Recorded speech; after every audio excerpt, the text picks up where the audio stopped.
Found in the library of Logos, this story revolves around a man writing a letter to his dear friend, Vasnik, recounting recent events.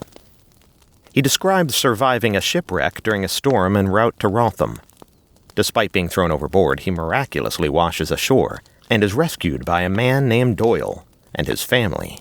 Doile's hospitality helps him recover, and during his stay, he bonds with Doile's youngest daughter, Aurelia. Get comfortable, grab a cup of your favorite drink, and let's begin.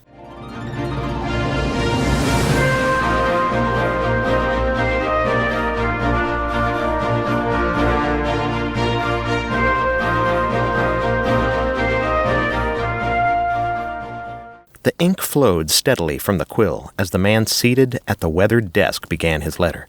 His name was Davin, a man of moderate build with weather-beaten features that spoke of a life spent at sea. He addressed the letter to Vasnik, his longtime friend and confidant, hoping it would reach him soon amidst the uncertainty of postal routes. "It has been some time since my last letter," he began, his words etching the relief he felt at finally having pen and paper in hand after enduring recent trials. "I hope this one reaches you in good health. I'm sure you were deeply worried about me. Rest assured that I am now safe. Yes, there were troubles, but by the time this letter reaches you, those troubles are long past."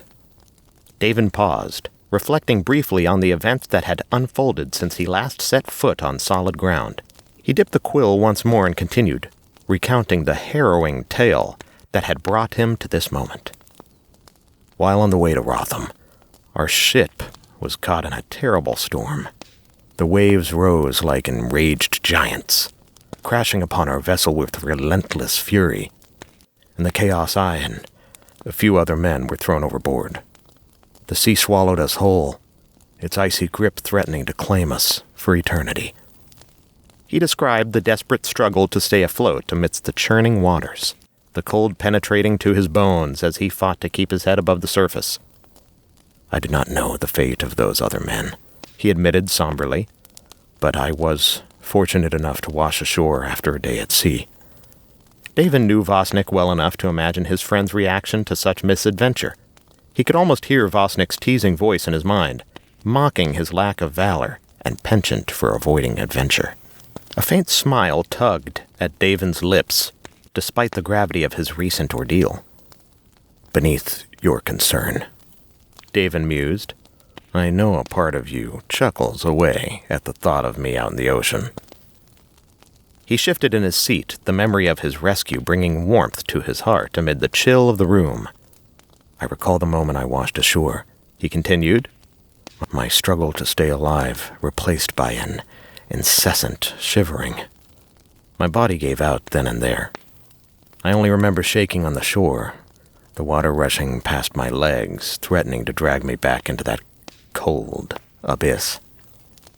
It was then that Davin spoke of the man who had found him, a figure etched in his memory with profound gratitude. "I shall never forget Doile, for as long as I live," he wrote, his penmanship steady with reverence.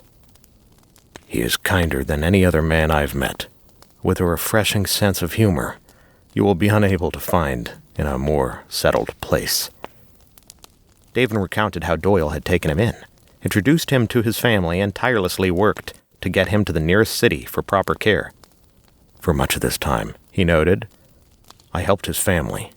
I gathered food and sometimes went fishing with his sons. As you can imagine, I was not particularly good at fishing. They did not take me often." He painted a picture of the coastal landscape, its beauty a stark contrast to the perilous sea that had nearly claimed him. "The water there was quite beautiful," Davin reminisced. "Clear like a crystal, such that you can see the fish dart around from the shoreline. There is truly not a sight like it at home." During one of his solitary strolls along the shore, Davin encountered Doile's youngest daughter, Aurelia. She clutched her menagerie of coastal goods precariously to her chest, he recounted, and as she grabbed more seaweed, driftwood would fall off the other side of her collection. Intrigued by the child's innocence and curiosity, Davin approached to lend a hand. I was taken completely aback when she responded with a scream, running back home and dropping her haul. He recalled with a mixture of amusement and confusion. Davin sought answers from Doile, whose response was unexpected yet captivating. The tale he shared, a local legend involving gods and a tragic boy named Pare, left Davin both intrigued and unsettled. Doile laughed heartily for a while, Davin recounted, which only made me nervous. After he composed himself, he asked me which way the seashell was facing. He delved into the myth of Pare, a boy who collected shells on the beach, unaware of the gods watching over him. The story warned of collecting shells whose openings faced upwards, belonging to the goddess Doile, and those facing downwards, belonging to the sea queen Creteus. Pare's tragic fate, ensnared under a mountain of shells, resonated deeply with Davin as he reflected on his own survival. The irony behind my musings was not lost on me, David admitted pensively. Given the purpose of my voyage, so it should be no surprise to you that I have ventured onwards since then. He hinted at ongoing business in Rhothum, an opportunity that beckoned him back to the sea. Soon I will be embarking on the sea again, he wrote, and I may not be able to send another letter for some time. Should our business with the Tungles Agatha proceed swiftly, a return journey could be possible before the year's end. Davin concluded that the letter, with a touch of lightheartedness, a glimpse of the camaraderie he shared with Vasnik, despite the miles between them. "I'm longing for home," he confessed, "even though I owe you 7D. I have not played a match of Laho in months, and my purse is abnormally full." He signed off with a flourish of the quill, his thoughts drifting to Vasnik and the shared moments that anchored them through distance and time. Did you like the story? Don't forget to like the video as it helps me a lot. Subscribe to the channel and I will see you again.